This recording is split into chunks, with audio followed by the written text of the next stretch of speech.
नमस्कार, सत श्री अकाल, आदाब, अर्ज है। इजराइल और हमास के बीच संघर्ष जारी है। दोनों की तरफ से हमले जारी हैं, बेगुनाह मारे जा रहे हैं। इस बीच तुर्की के राष्ट्रपति रजब तैयब एर्दोगान ने अमेरिकी राष्ट्रपति जो बाइडेन पर करारा हमला किया है।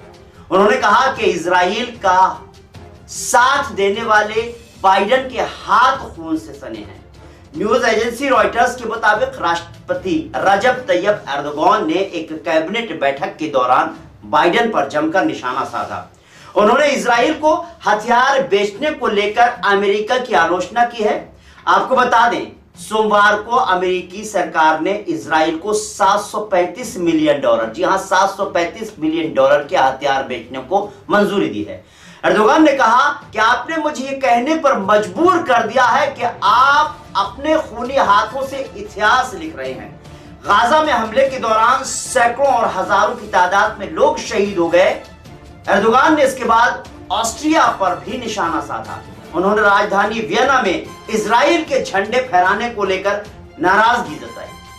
गौरतलब है, पिछले कुछ दिनों से एर्दोगान दुनिया के तमाम नेताओं से इजराइल के खिलाफ कड़ी कार्रवाई करने की मांग कर रहे हैं। ऐसे में अमेरिका का इजराइल को हथियार बेचना और ऑस्ट्रिया में इजराइल के झंडे फहराना एर्दोगान को नागवार गुजरा और उन्होंने दोनों मुल्कों की सीधे तौर पर सख्त मजम्मत की। इस बीच खबर है कि इजराइल और हमास के बीच जारी संघर्ष को रोकने के लिए अमेरिकी राष्ट्रपति जो बाइडेन और उनका प्रशासन पर्दे के पीछे से कोशिश कर रहा है।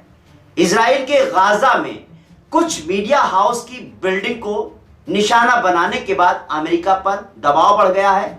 जराए यानी सूत्रों के मुताबिक बाइडेन प्रशासन ने इमारत पर की गई स्ट्राइक को बड़ी रणनीतिक गलती माना है।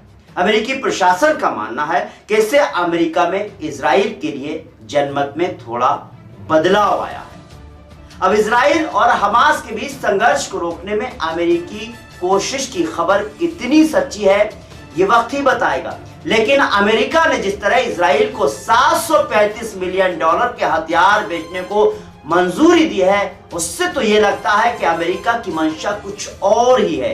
कहीं ऐसा तो नहीं अमेरिका इजराइल को अपने हथियार बेचने के लिए इस संघर्ष को रोकने की कोशिश करने के बजाय इसे और लंबा खींचने की फिराक में हो।